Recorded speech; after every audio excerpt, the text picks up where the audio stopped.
Hello, and welcome back to another episode of Minority Reportz podcast and digital series. I am your host, Mona Sheikh. You guys, apologies for the delay because there are some technical difficulties because we have an international guest, and when you deal with international guests, sometimes we run into technical issues. Sometimes when you even have domestic guests, you run into issues, let alone international. So my international guest is amazing. I've had her on my comedy show before. She's a fellow Pakistani. She's a fellow female comic. She is wonderful. She's hilarious. And I'm so happy and actually very proud to have her on the podcast. Here's my very talented friend, Natalia Gul. How are you? Hi, Mona. How are you? I'm good. Yeah. Oh, there you are. Thank you for the lovely introduction. It's great talking to you after a whole year. Yeah, I know. Natalia, can you believe this? It's been a whole friggin' year. That was the last time we did a show together. Holy shit. Yeah, I mean, the sad part is we were in lockdown at that time and we still are. That is so sad. Natalia, you are in Lahore, correct? Or Karachi? Karachi. You're in Karachi, which is my birth city. I was born and raised in Karachi. I moved when I was... You were born cool then. I was born what? Cool. Cool? That's very kind of you. That's not how my family thought of me, but that's very kind of you. But you're in Karachi. What? You just said that the city is still... Is the whole country in lockdown, or is it just Karachi that is in lockdown? The entire country is in lockdown, actually. Things haven't really gotten better. Even though we are getting vaccinated, and now they're even vaccinated 18 above. But still, things are bad because we had Eid. So a lot of people met during that time. So the spike went up. It's very tricky. UK is going in lockdown again. So, we don't know what's going on. Have you been vaccinated? Not yet. I haven't received my code. I don't know if you had the same thing, but we're supposed to email our NIC number and we're getting a code. So that's how we get an appointment at a vaccination center. Got it. So what kind of vaccination is it? Is it Pfizer, Moderna, Johnson & Johnson? What do you guys have? Man, I wish we were that lucky or to get that. But no, it's a third world country. You can see by my internet reception. We're actually we're getting the Sputnik and the Sinovac and Sinopharm. Sputnik, that's the Russian one. Yeah, even though Russian themselves are not getting vaccinated because they don't think these vaccinations are trustworthy. But a lot of people did get vaccinated in Pakistan with this, but I think we've run out of it. The only ones available are the Sinopharm and Sinovac now. So, and those are what, Chinese? Yeah. And did the local Chinese folks get vaccinated with those vaccinations? So, it's interesting. I was just looking it up yesterday because I have all these theories in my head. I just watched this movie on Netflix, Dead to Me, or The City of the Dead, Army of the Dead. Army of the Dead, yeah. And I was like, what if we turn into zombies once we get vaccinated? So I have all these theories going on in my head. What if we turn to zombies? I think some people here are already zombies. I think the vaccination would probably do them good rather than do them bad. See, Natalia, it's so fascinating, right? Here you are telling me that you're like, oh, look, I wish we were fortunate enough to have Johnson & Johnson, Moderna, Pfizer. We have a bunch of what we call in Urdu chutias in America who refuse to get vaccinated. They refuse to get your Johnson & Johnson, your Moderna, your Pfizer. They don't want to get it. They're like, what's in it? I don't know what's in it. You know what? You fucking eat street food and hot dogs from the street. Don't worry about it. Just take the goddamn vaccination, right? And you are in Pakistan and you're like, yo, I wish I could get those vaccinations. So, this is why I have these conversations, because to give people fucking perspective.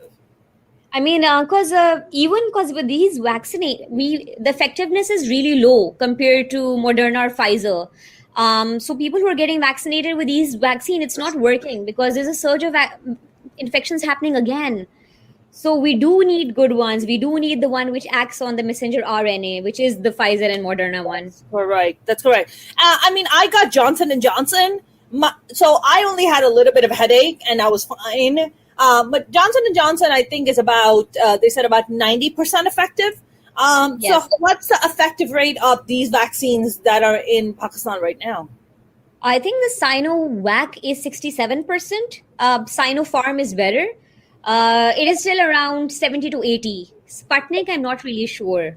Yeah, But I'm not so sure about it. I think it's just vodka being inserted in your arm. I mean, Sputnik was the first satellite that Russians sent into space. So I That's don't know right. what's happening. Yeah, and I'm just like, and you're gonna name the drug that too? That's like you take it and then you leave the planet. I'm not so sure about that. Yeah, yeah. I'm not so sure about that.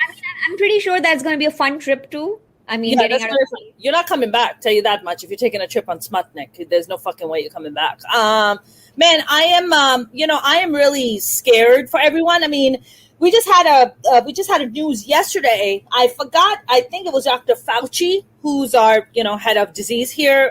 He's our head dude here that Trump hated and everybody else loves. But he came out and said, that it would be in America's best interest to get the rest of the world vaccinated. Like, look, America has more than enough resources to ship over Johnson and Johnson. Moderna and Pfizer are tricky because they have to be like something like 60 below in temperature. And the refrigeration for it, that's just a lot. But Johnson and Johnson and AstraZeneca, also very effective, room temperature. You can keep them room temperature. You can jab people, one jab, you're done, right? Yeah. So I really believe that America should really step its game up, and we really need to help get India vaccinated. We need to get Pakistan get vaccinated. I mean, Natalia, do you have friends in India that are people who travel from India and Pakistan, and like, are there cases coming from India to Pakistan, or have you heard anything like that? I mean, unfortunately, the things haven't been really great with between India and Pakistan. So the traveling is not that easy. I mean, we never get a visa. So we don't have a lot of traveling happening between these two countries anyway. But I don't know. I don't have anybody who travels back and forth. And so far, we don't have any Indian variant. We do have the UK variant. We don't yet have the Indian variant. So. Well, India has this new thing called the black fungus. Have you heard of this? Yes. Mucormycosis.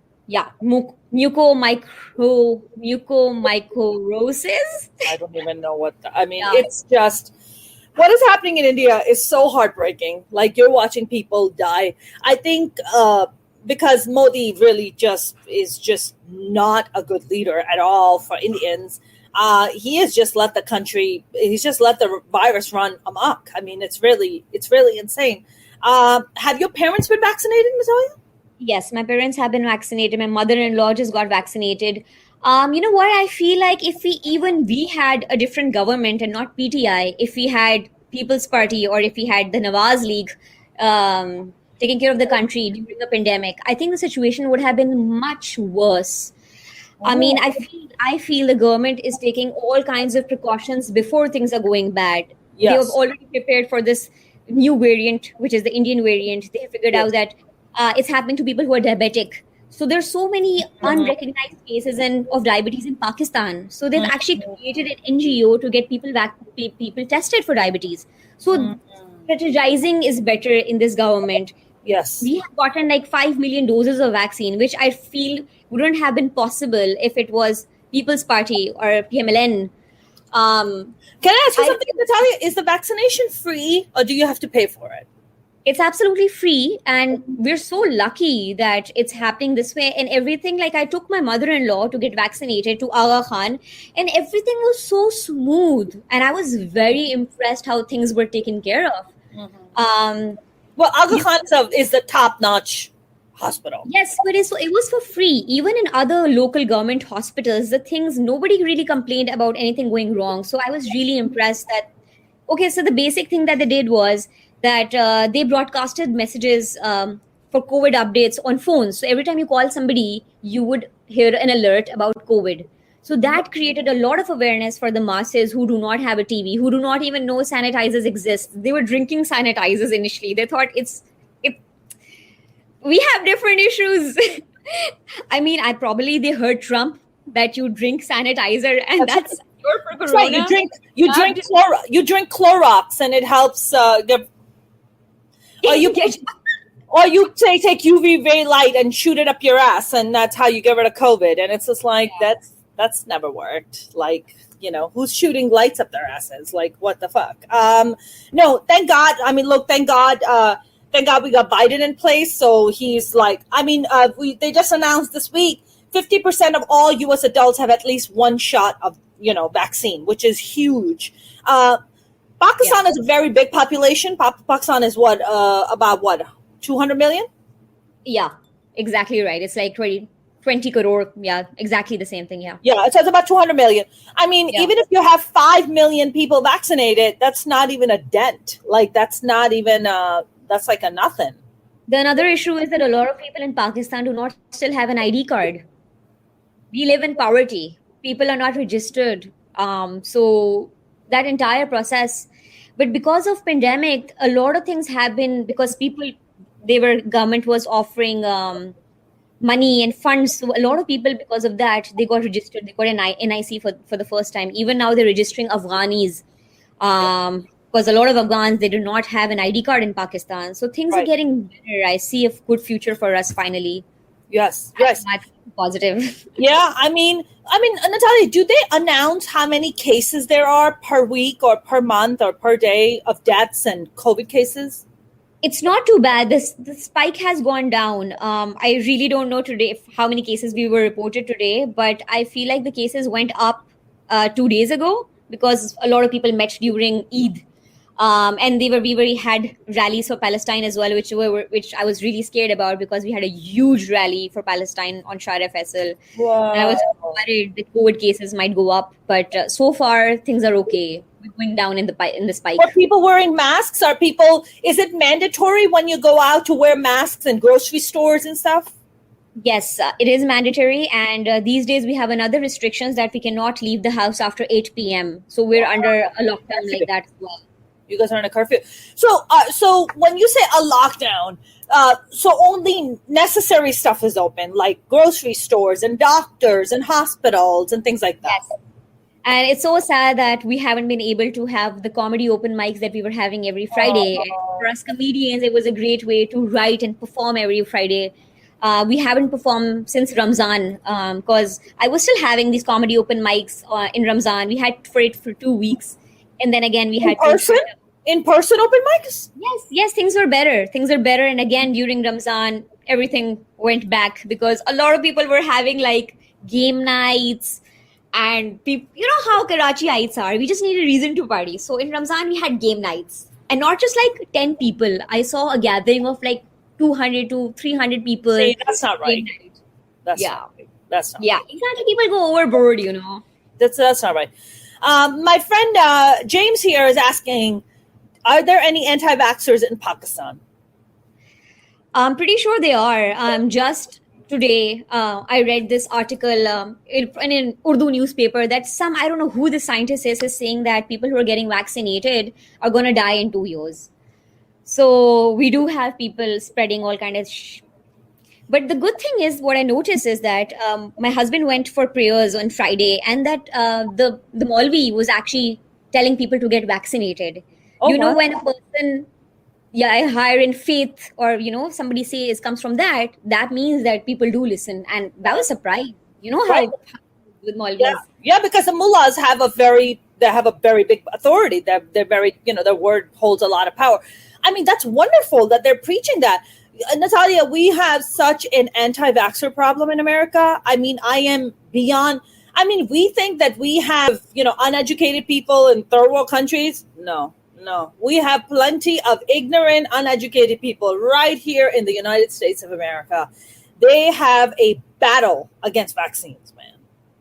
I mean, if I feel like this with the student debt and everything, I don't think that a lot of Americans are going to college anymore. So, yeah, it's not. You know what it is, Natalia? It's not even so much about the college educated.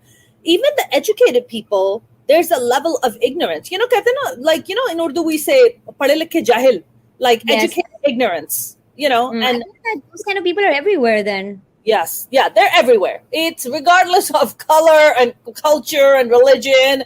They are everywhere. I mean, but I'm glad.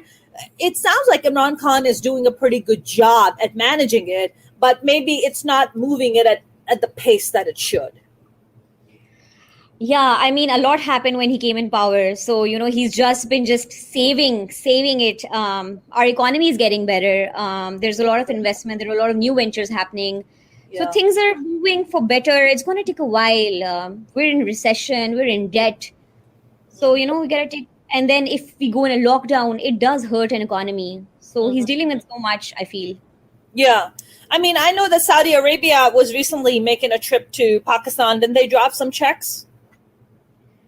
Um, I don't know about, when actually Imran Khan was in Saudi and then he went He for was in Umrah. Saudi. Yeah, he was in Saudi. Yeah. Because they Probably he usually, was. yeah, they probably cut us a check, and then they're like, get the Sharia law going. All right, here you go. Here's a check. Get the Sharia law going. Keep it going. So there's a new law in Sindh. It's so hilarious. Is that it's compulsory for parents to get their kids married when they turn 18, Whoa! or else they're gonna get fined. What? Insane! I don't know who filed it. Is it the kids who want to get married, or is it like parents are making it compulsory? I don't know. I don't understand. Why the need to get married at 18? Probably because they feel that our youth is dating these days. You know how it's a taboo in our culture, Oh, the horror, Natalia, the horror of dating. right? It was in the news that a couple was kissing on an airline, and somebody complained, and the air hostess went and she gave them a blanket to No, cover it up. no, no. This is in a Pakistani airline, or It's a Pakistani airline. the people who were complaining are the ones who could probably use laying a little bit more. If they just got laid, they wouldn't have Oh yeah, such needs to tell other people not to get laid. Like if you got laid, you'd be happy with that. yeah. It's all that you're frustrated and you don't want to see others having some fun, basically. That is insane. Natalia, I think the last time we did our show, were you married then or did you get married after? No, I got married during a pandemic. Oh my God, congrats! Did you date your husband before you guys got married? Yes, thank God my parents are very woke. I love that. So we I dated. love that. I love that. And, So, tell me what is that dating like what is dating like in Pakistan? it's pretty chill. I tell you that they're both kind of like, when people from abroad see us, they think that we still stuck in that era. It's not that. People in Karachi, people like me, we dress up however we want to. We party, we drink, we date. But not everyone is like that. This must be just like 20% of Pakistanis Sure, in Karachi.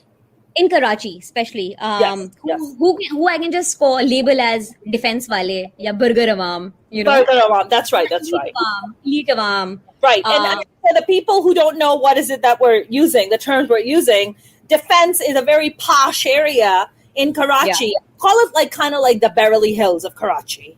And the folks who are there are very woke and very modern and Natalia, when you say you dress up, however, like you're talking about what, wearing shorts and mini dresses and tops? Is that what you're talking? No, we don't do that while we're going to market. But when we're partying, it's like a closed circle. It's a private event. Then we dress up. Got it. So we don't have that kind of restriction, especially because I feel like my parents are woke. They've seen the world. We've lived in the US. So it's not like that for every Pakistani.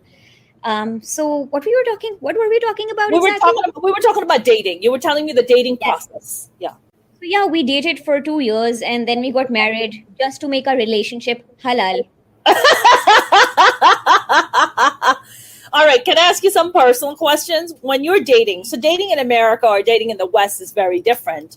When you date in America, you more than likely are getting laid. You're making out. You're doing all kinds of freaky shit. You're discovering a lot of, sexually what you like. Is it like that in Pakistan? Do people go and just get laid? Yes, they do. Remember last time during my set, I was telling you I've seen women wear burqa and they have a whole guy inside the burqa at a park. Remember? That's right. Yeah, that's right. You told me that. Yeah. We've seen it. We've seen people dating in parks. We've seen people dating in the mausoleum of Qaid-e-Azam, right next to his tomb. We've heard all kind of things. Everyone is doing it. The problem is just nobody wants to talk about it. Right. That's it. Because it's a Muslim country, it's a Muslim Yes. nation, and we're so pious and we're so much better than those Western people. We're just so much better, and we have this direct connection with Allah. And it's like, shut the fuck up. Shut the fuck up. Okay. Like, Right. people are people everywhere, Natalia. People are people. Human beings are human beings. Our needs are exactly the same. I don't care if they're white, black, brown, Asian. I don't give a fuck. Like, people are people. So when you were dating your husband, I mean, did you live on your own and he lived on his own and you guys were going to each other's places, or what was that like? So we both live with our parents. Like, he lives with his mom. And actually, I was caught sneaking out. And that's how the mother found out about me. And she was like, you better make this relationship halal. You can't do this in my house. And that's what happened. Wow. You were sneaking out what, like at nighttime or daytime? What were you doing? I mean, I would just, now we're married, so I can actually talk about it, right? Sure. Ab to koi nahi kar sakta. Exactly. Nobody can say nothing now. Yeah. So we were spending time. Like, we would, on Saturday nights, I would stay with him. And on Sunday morning, I would try to sneak out. And I was caught one day sneaking out. And that's how she found about me. And it's so cute that she's like, when I was coming for the Rishta scene, she's like, she called him and she's like, make sure that she enters with the right foot. And she's like, Mom, you already know that she has been in this house. She's like, no, but her intentions were different back then. I'm like, yeah. When you guys would travel, so I've heard some stories that sometimes some couples could be like, either they're married or they're just dating, and they're like by Clifton, which is a beach area, and by the ocean in the car making out, and then cops come and harass them and ask them for their marriage certificate. Is that a thing? Yeah, it was a thing. I haven't really heard about it recently. Probably it still happens. I mean, because of this this airline incident. Yeah, that has been a thing that cops, especially at Phase 8 in defense and places like that, cops come and harass you. So they just come and they're just like, show me your marriage certificate. Yeah, I mean, public fornication is not even allowed in the US. But yeah, they would even catch people making out. Yeah, that's not even allowed. Listen, you can't be naked in public here. You can't be fornicating in public. You can't be masturbating in public. Like, yeah, fuck that. Yeah, those things are not. I feel like even we don't even have a great culture where married couples show an affection in public. That's we correct. don't have a thing like that because That's we haven't. correct. I mean, at least I have seen my dad do that because I come from a very different background. But people don't do that. They don't show affection. Yes. I don't know how people showing no affection still have like 12 kids. I don't understand. Well, they just had sex 12 times. That's it. That's when it's supposed to happen. Yeah, I mean, otherwise this is no affection, no love, no touching, no back rubs. That is so sad. That is so sad. Americans, I've seen like foreigners do that. They're always like touching their wife and back rubs. Yeah, PDA is very big. PDA is very big. Yeah. PDA is very big. Natalia, you've been a stand-up comic for how many years now?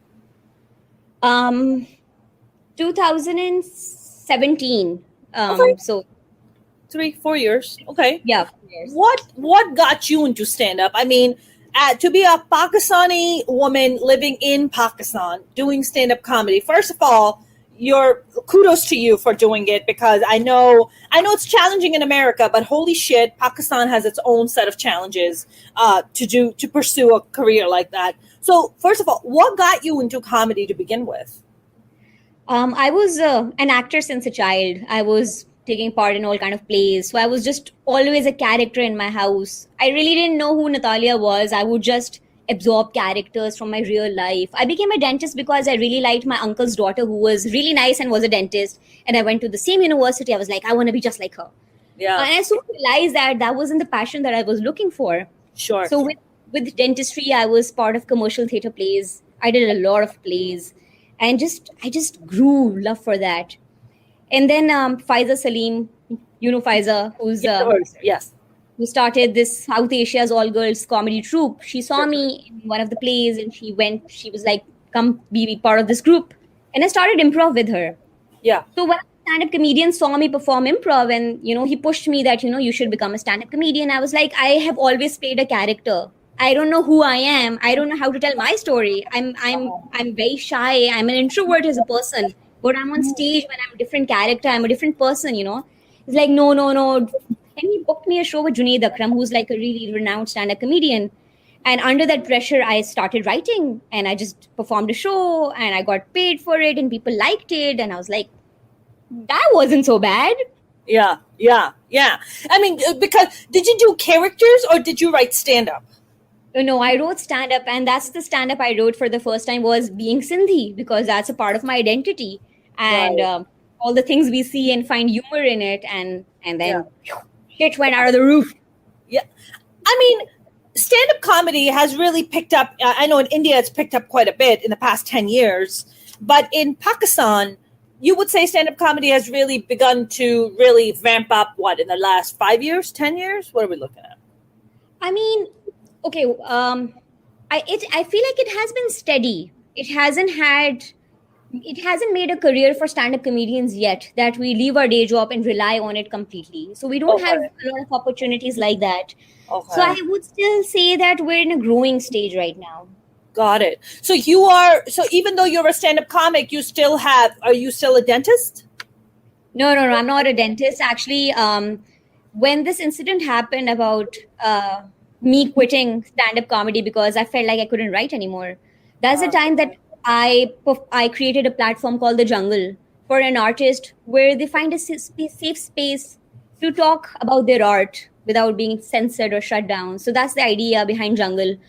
I'm actually building on the live entertainment industry of Pakistan. So I throw events. So I've created a platform. Every Friday we have an open mic, and then so I became like a person who was like, you take my voice, but I'll be sure to create an army of female comics, and that's what I did. I created 15 female comics in a span of 1 month. It was a Wow. project funded by British Council, and it was led by this trainer in UK. We did the entire session over Zoom. We gave Yeah. the skill to women, and they performed in Napa in live, and they got paid for it. And I feel like that's a lot of success because 5, 6 of them are still performing regularly. So I feel like I have contributed somehow. Yeah. I mean, how many female comics would you say in Pakistan there are right now? We hardly have some, and even the ones we have, they're not ready to put their stand-up comedy set online because you know how our masses are. In stand-up comedy show, we know that a person has paid ticket, he knows what stand-up is about, so we're comfortable performing. But like they will all have these, "Ki yaar, ye wala part hata dena," ya na. Even when they're performing, Right. their set has been censored. Even at Wow Pakistan, they were performing there, and we were told not to have sexual content, not to abuse, not to talk about boobs. So there's so many. Sorry, where is this? Where is this? They told you not to do this? This was Wow Pakistan. We were actually recording our set and sending it to them. So they had a problem with sexual content, and it was Wow Pakistan, which is Woman of the World. Woman of the world, just put your titties away. We don't need to hear about your titties. Put them away. Titties are even censored on Instagram. Huh? Titties are insane. But you know what it is? I think, let's talk about the censoring part. So in America right now, we have this conversation happening among comedians in the comedy world. And I think but mostly in stand-up comedy, we're talking about cancel culture. Cancel culture is a very big part of the conversation, which I'm sure you've heard of and heard that term before. I know that in Pakistani society, everything is censored to begin with. Like, nothing sexual, nothing provocative, because there's already so much crazy, fucked up shit that already goes down regularly. As artists, that's the only freedom, that's the freedom that we have to get up there and talk about the issues for people to be like, I feel your pain. I see what you see, right? And let me present it to you in a funny, comedic way, right? Yeah. I know that you had a situation, and that's how I discovered you, that there was an article written about you that you made some jokes about being Sindhi, and that shit went viral. People were complaining, how dare you made fun of Sindhis, and you were like, fuck that. You're like, I am Sindhi. Like, by the way, for listeners who don't know what Sindhi is, Sindh is a province in Pakistan, and Karachi is a city in the province of Sindh. Now that we got the geography out of the way, What was the joke, Natalia, that got people so riled up? I think it was the fact that I'm a woman and I came on stage and I said, I'm Sindhi and I'm hairy and I'm horny. They just heard horny. Oh, wow. Wow. So, And what's ironic is that they said that, how dare you call us horny? We will fucking rape you.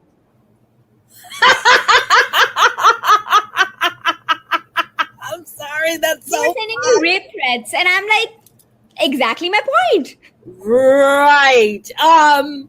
Horny doesn't mean you can get to rape me. Horny just means horny, just human being.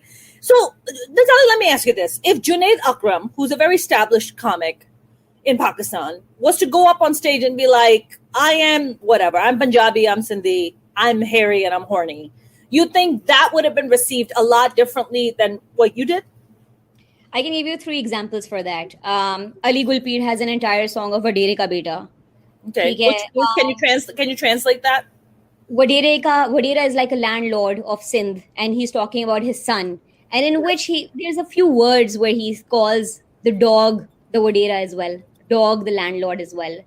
You know, in Sai, he uses the word Sai, which is like a word, a title given to somebody in power and authority. He calls the dog that.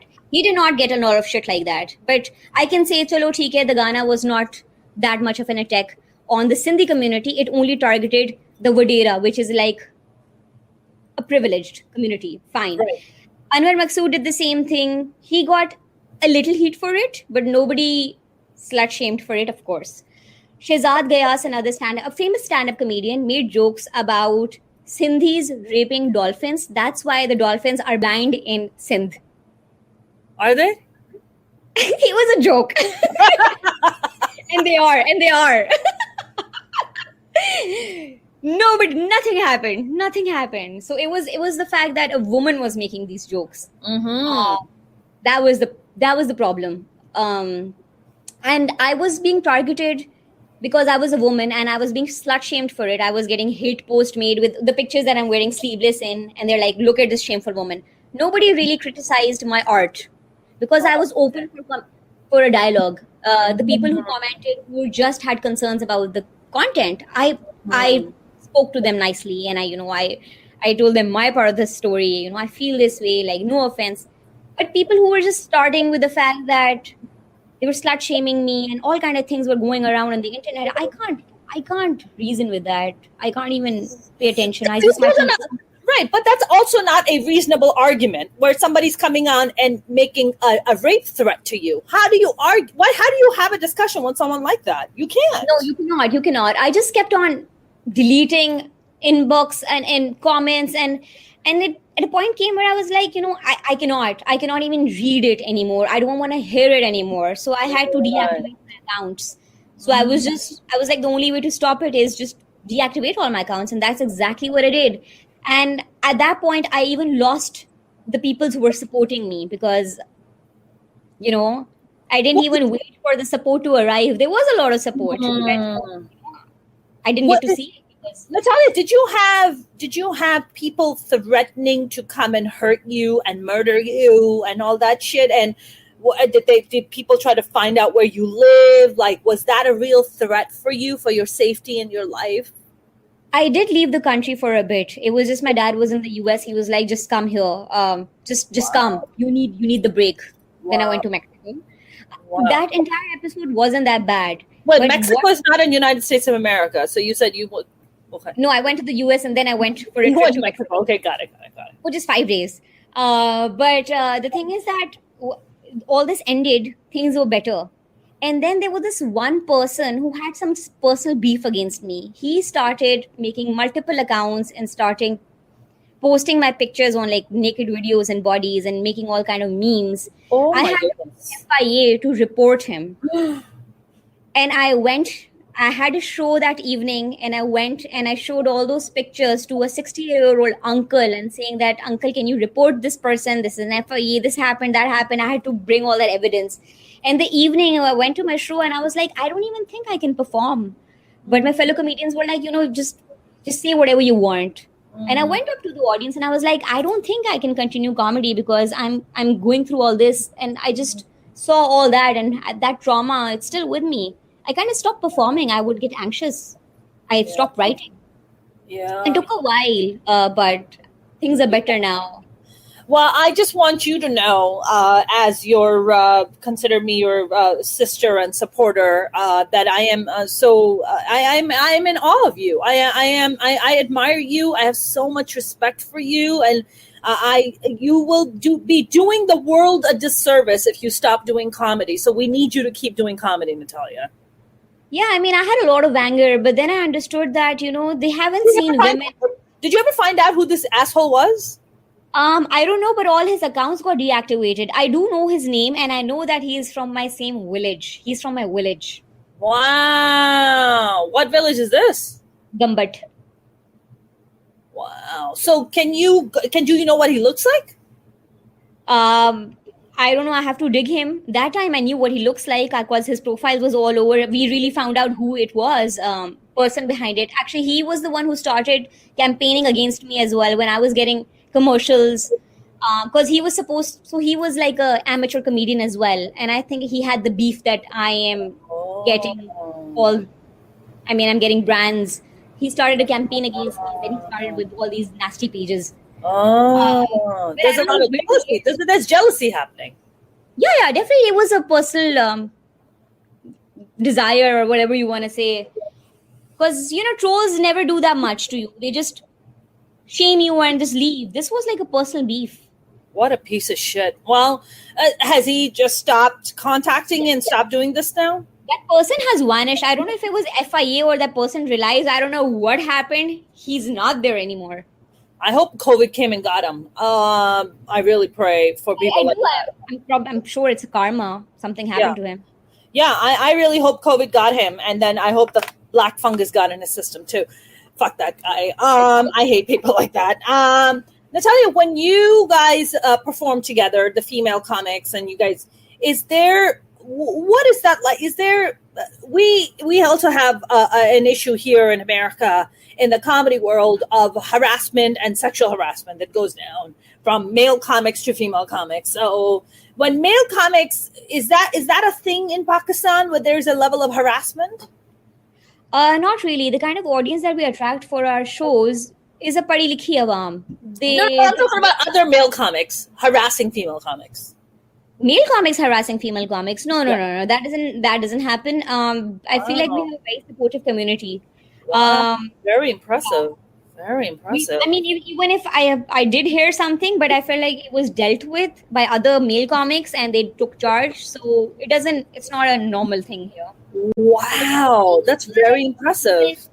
I even heard that female comics in UK face harassment, that when they leave the show, they're being stalked. And I was like, it's all over the world then. That's right. In Australia, this female comic did a mic and left, and this guy murdered her. He followed her, murdered her, dumped her body in the river. Yeah. It was a case all over the place, it was all over Australia. America, our comedy scene here, it's pretty bad. It's pretty bad here with the sexual harassment. And do you ever get this thing in Pakistan where when a male comic brings you up on stage, he's like, the next female comic I'm about to bring up on stage, she's so hot. I've been trying to fuck her ever since I met her. Give it up for her. It's funny that you say that. I have a host for the comedy open mic, and he's always just, saying things about this another female comic. I didn't want to, because it was my show even. I was like, should I even react? But then I was like, you know what? It's comedy and I'm here for comedy. As long as it's, there are people who make anti-feminist jokes as well. And I don't even censor that because again, it's like opinion and it's art. Okay? As long as it's not like, there's a thin line between it, I allow it. But what I really admired is that female comics started having comebacks. So the audience would cheer for her more. So, that guy stopped because, he was like, every time I say something to her, she has a greater comeback. And I feel that is the battle that I want to fight. I don't want to stop it. I want this to be the humorous battle. Actually, it's funny that this co-trainer that I was working with, Natalie from UK, she's actually written a thesis about stand-up comedy is the fourth wave of feminism. because I feel like through comedy, we're actually talking about our real issues. And I feel like we never had this kind of platform. I mean, in movies, in books, in shows, there's always fiction, but you don't really often see real women talking about their stories in a comedic way. I feel like Yes. that's powerful. I agree with that. I mean, I would agree with that. I mean, look, we have a wave of female comics in America. Like it's pretty incredible. We don't have any established thisy female comics, and that's where I'm busting my ass to kind of make that mark for myself. But I've definitely gotten incredible amounts of breaks here. I got to Amazing. yeah. Well, I got to By the perform. way. Oh, well, thank you. You're so sweet. Thank you.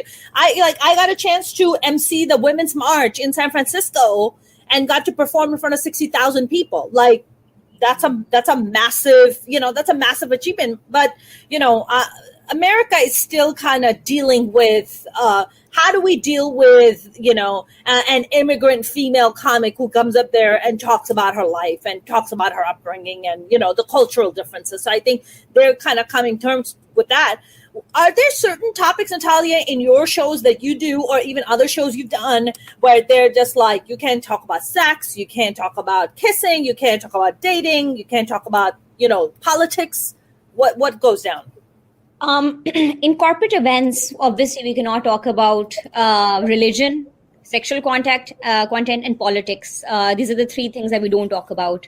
But when it's like my open mic, we allow all kind of content. Sure. And Open mic. What about? I mean, you do the open mic. Do you also put on shows, or they're just open mics? Yes. So recently done a huge show. I don't know if you've heard about Tabish Hashmi. He's a stand-up comedian from Pakistan, moved to Canada, and since he moved, he became like this huge digital wave. Because of him, I feel like our future looks great. Yeah, because brands are approaching. Is he very big? Is he big in the Pakistani communities in Canada? Okay, yeah, because I don't know. I've never heard of him. Yeah. So, what was I saying? Yeah.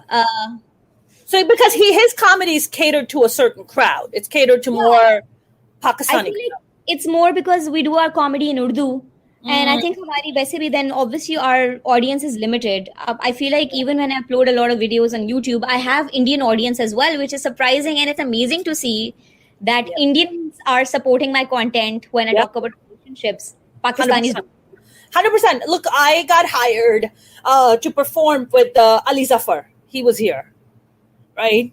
And turns out that Ali Zafar and I have the exact same date of birth. We have the exact same date of birth. Which is crazy. So Ali Zafar goes up. So I go up, and it's an entire Pakistani crowd. But there's a table of Pakistani-looking people, but they're like cheering me on real hard, right? I'm cracking jokes, and the aunties are not having it. Okay, the aunties don't want to hear it. Yeah. And and so the moment I mention Ali Zafar's name, they're like, oh my God, Ali Zafar, right? They're fucking going crazy. So they wouldn't pay attention to what I was saying. So I just turned to them. I'm like, aunties, Ali Zafar, huh? Aren't you excited about him? Yeah, Ali Zafar. They're like, oh my God, yeah, I can't wait. And I was like, oh my God. I was like, look at all the uncles. I was like, aunties look like there's a monsoon happening in their clothes. So aunties need to calm down, right? And so the aunties are like fucking grinning at me and shit. So finally, I'm just like, yo, fuck this. This is a fucking shitty ass crowd. Fuck you guys. I'm out. In the middle of my set, the host of the show walks up and she's like, hi, the crowd is really asking that Ali Zafar goes up before you. I'm like, are you for fucking real right now? In the middle of my goddamn set, Natalia.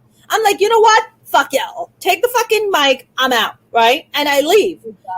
Yeah, and Ali Zafar comes on, right? And then Ali Zafar is like, wait a minute, you guys. Stand-up comedy is a fucking hard gig. Like, she was really funny and she was great. Like, give it up for Mona. Like, she was awesome.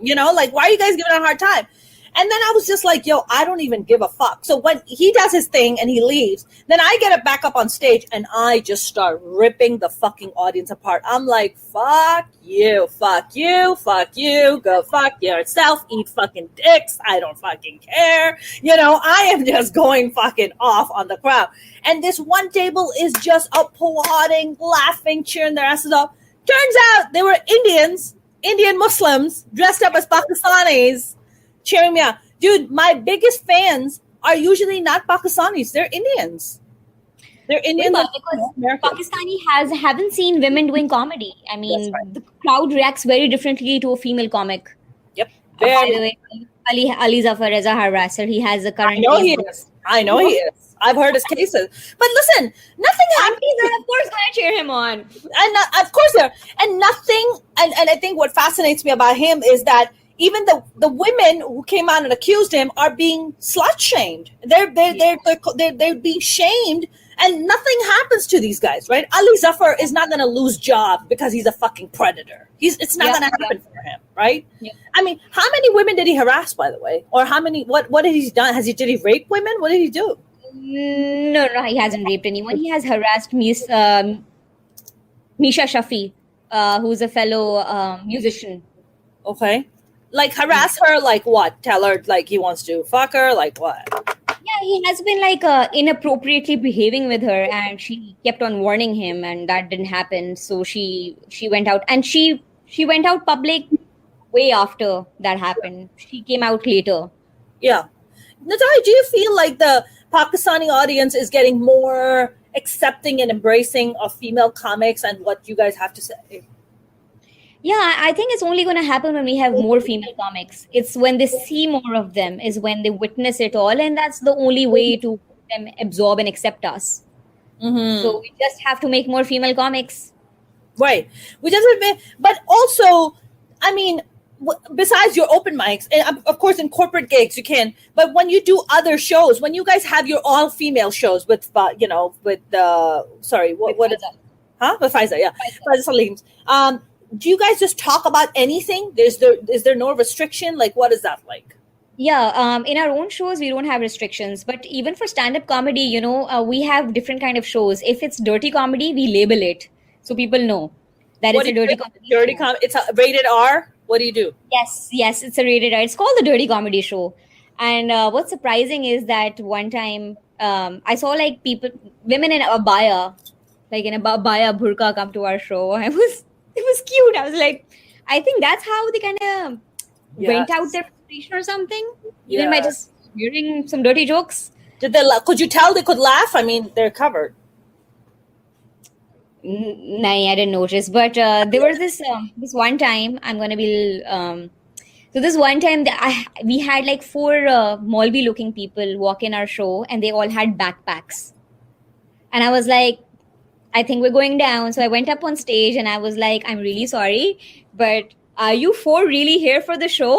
What's in your backpack? They're like, no, we're really here for the show. And I was like, wow. I'm like, we couldn't check their bags, but I think we should start doing it now. That's correct. I mean, that's pretty scary though, Natalia. Yeah. Those guys were having fun. They were having fun. Okay. And they were dressed up in like conservative, like mullah outfit. Yes, and they had like beard going on and a backpack, and like, you know how it is, takhno se upar, like the shalwar above their ankle and everything going on. Yes. It's a new way of wearing it.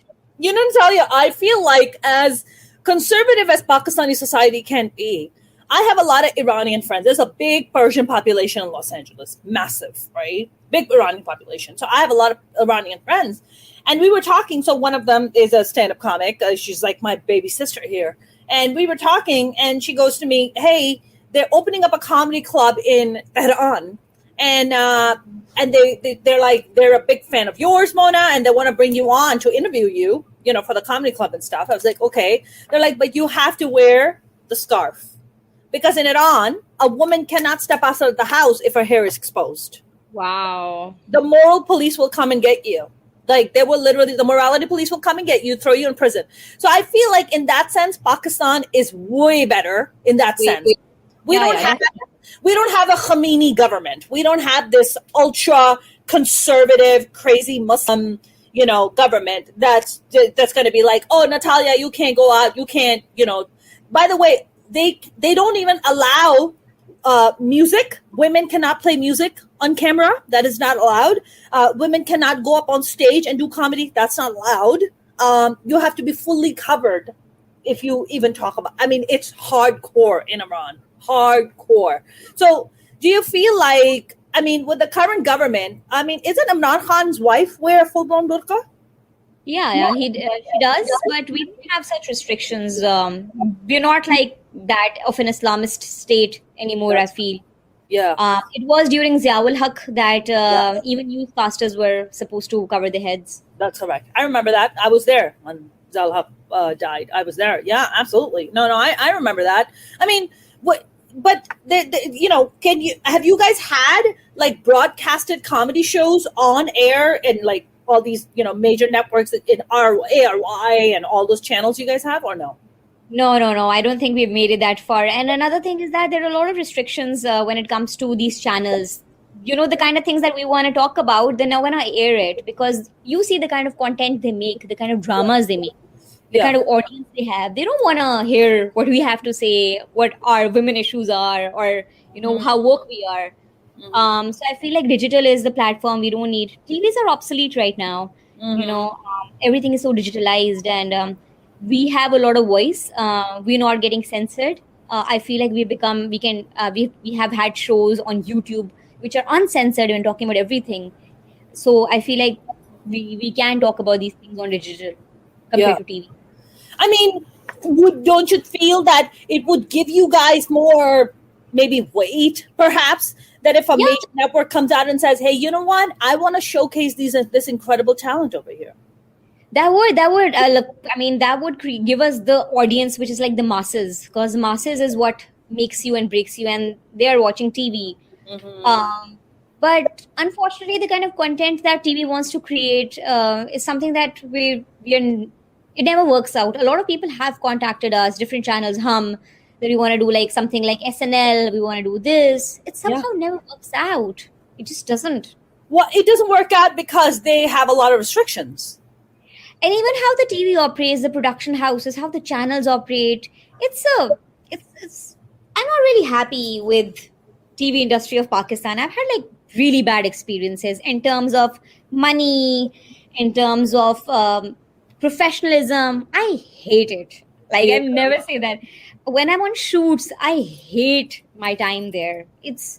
They make you wait so much, and the way they treat young artists is, it's just.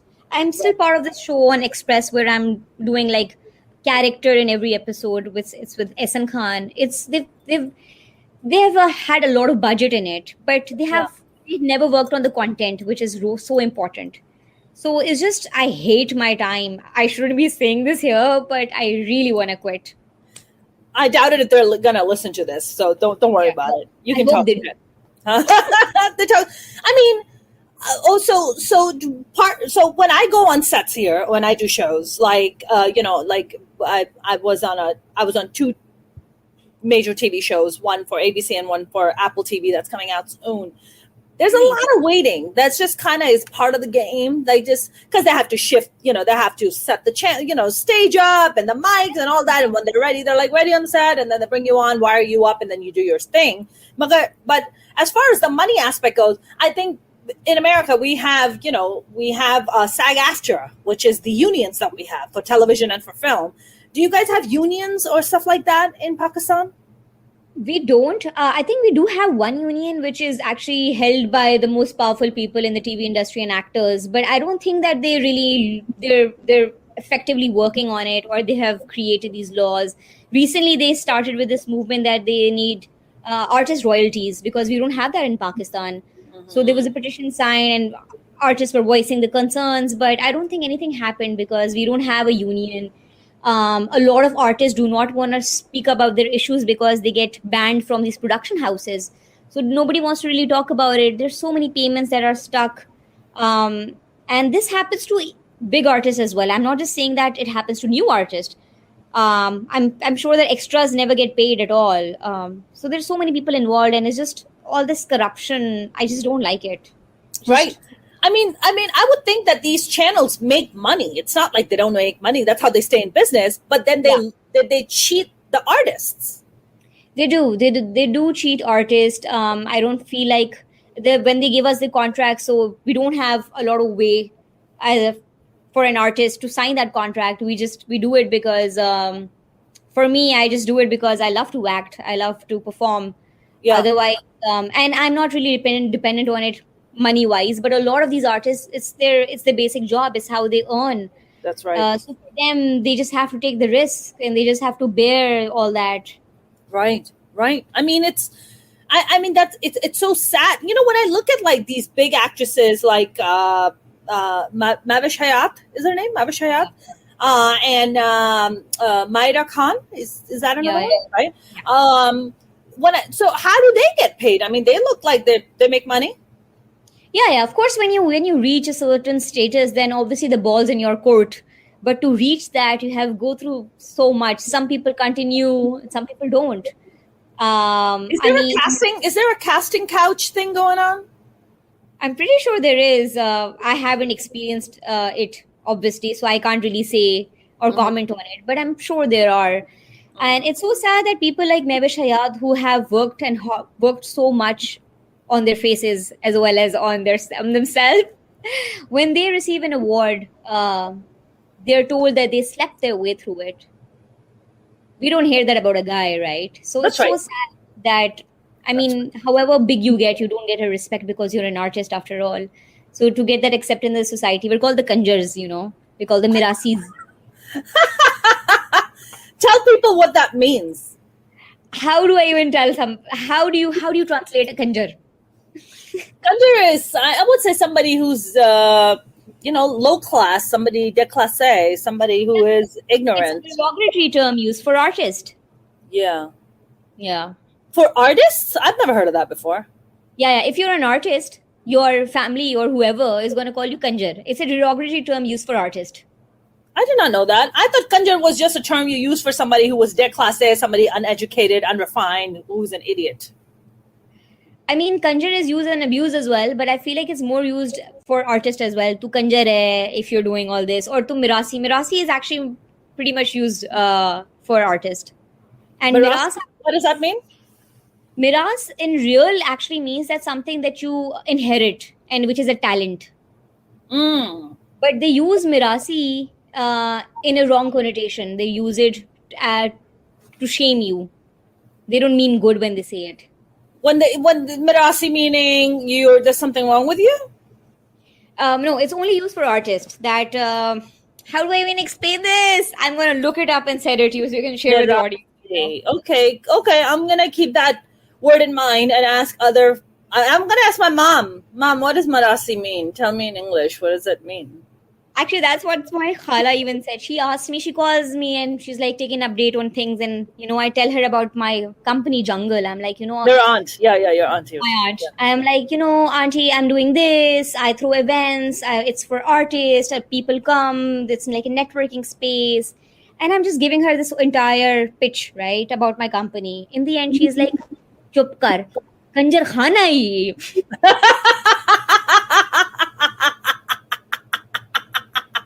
All right, let's do some translation for our American friends. That means your aunt said, "Shut up." And what did she say? It's a brothel. I don't know. This is a brothel that you're running. Kanjar khana is probably that, right?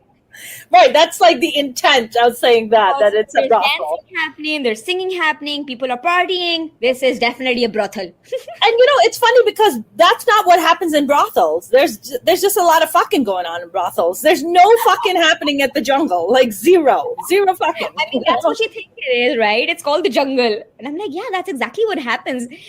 I mean, I'll tell you what my goal actually was behind the Jungle. Initially, I started with only throwing parties.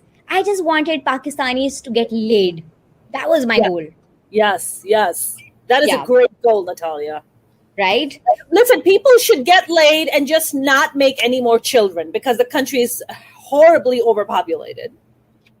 I mean, the world is ending. Who wants to bring a child into this world right now?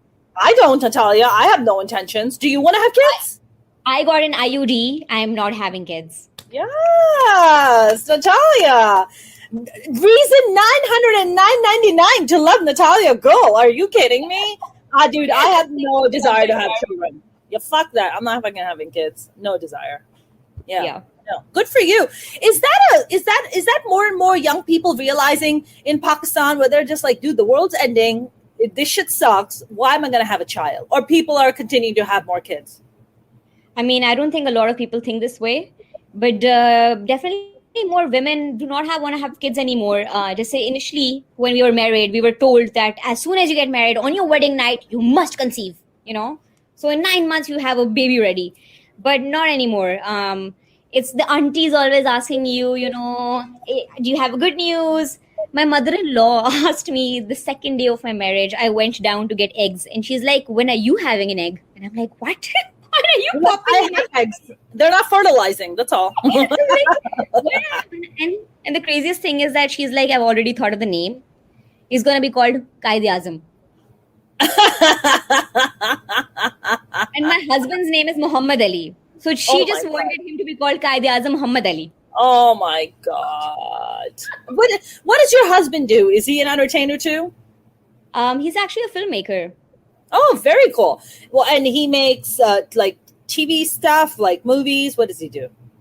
So he's a documentary filmmaker. Is actually an Emmy Award winner. Oh my god, that's amazing. I have to. What's his movie? It's called Outlawed in Pakistan. It's actually it's a documentary on a rape victim. Wow. Rape survivor. I haven't actually watched it because this topic is really sensitive to me, and if he's got an award, as I'm like, I'm not ready yet. One day I will. We will have a premiere. But currently he's working for Habib University, and he's just trying to connect filmmakers with mentors, and doing all kind of filmmaking shit. Yeah, that's awesome. I mean, it sounds like you guys are both. So do you guys now live in your own house, or did you move in with his parents' house? So it's just his mom here. He has a sister, but she's immigrated to Canada. So it's just we are in the upper portion, and the mother-in-law, she can't even climb stairs, so she stays. She stays downstairs. She stays downstairs. But relationship is really good. She's really cute. She's religious. Yeah. And she has her own views, and we love it. She sounds like a sweetheart, though. She doesn't sound like somebody who's like overpowering. So she sounds that's awesome. Yeah, she's really sweet. All three of us are Pisces. Oh, I love Pisces. They're the best. Pisces are the best. Sensitive, caring souls. It's great. What's your star sign? I'm a Taurus. I can see that now that you mentioned it. Yeah. I wanted to ask you, are you now working on like a stand-up special or something, or what are you working on? Currently I'm working on a script. Actually, we're trying to, I don't know if you know, I mean, of course you know that I'm a writer as well because I write stand-up comedy. Sure. So me and my husband, we're trying to create a story that we're trying to pitch to Goethe, actually, which is a German consulate in Pakistan, is actually looking for writers. They're going to mentor us, get a writer's room, and then they're going to give us this opportunity to pitch our story to German producers. So we're actually working on a script right now. That's wonderful. And what is what is the script about? Okay, so we only have 2 days to submit synopsis and the one-liner premise. So just today, I came up with this thing that so I'm so lost right now. And it's actually 1 a.m., Mona.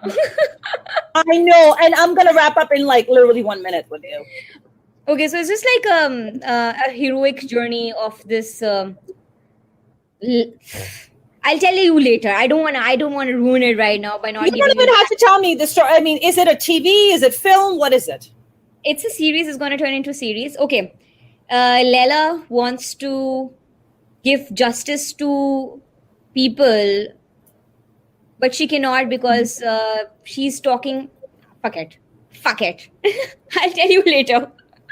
That's totally fine. It's totally fine. Natalia, this has been such a great, fun conversation. I learned a lot. So thank you very much for taking the time to stay up till 1 a.m. and do this. Where can people follow you if they want to follow you? Firstly, thank you for having me. It's always great talking to you. And you're so vibrant. I love your energy. And I'm so proud that you're a fellow Pakistani woman doing so much for us. I mean, even giving us this platform means that you really want to build on getting more female Pakistani comics. Otherwise, people don't really do that. Yeah. So, yeah, you can follow me on Instagram. It's Natalia Gul. On Facebook, it's Natalia Gul Jalani. On YouTube, it's Natalia Gul. That's it. That's about it. Natalia Gul. And do you have a why can people go and do you do like live stream any of your mics or anything like that online where people can watch it? We don't really do that, but I'm thinking since there's a lockdown, we'll have some Zoom shows, but they're in Urdu. We will try have a global audience. Of course, we will try to perform in English for you, so we can make that happen. By the way, we can get more comics. Yeah, for sure. And we can get more female comics to do a show for you. Yeah, that'd be awesome. I would totally love to do that. That sounds really wonderful. And I'd be totally definitely do that. Let's do it. I'm totally down to do that. Natalia, this has been a pleasure. We'll bring you back on again soon, but this was a great conversation. So thank you so much. Definitely. Thank you for this. Thank you. Thanks. Take care. All right, guys. Now go to sleep. Go to bed. Bye. That was my lovely friend Natalia Gul. I had such a great conversation with her. I am so glad that I could chat with her. You guys, if you have not subscribed to my YouTube channel, please do. You can go to youtube.com/Mona Sheikh Comedian. I am also of the same name on Facebook. And I'm also on Instagram and Twitter at Mona's Comedy. That is about it for me. You guys, I will be back with a brand new guest. Have a lovely day because we're doing this earlier in the day. And I will see you guys soon.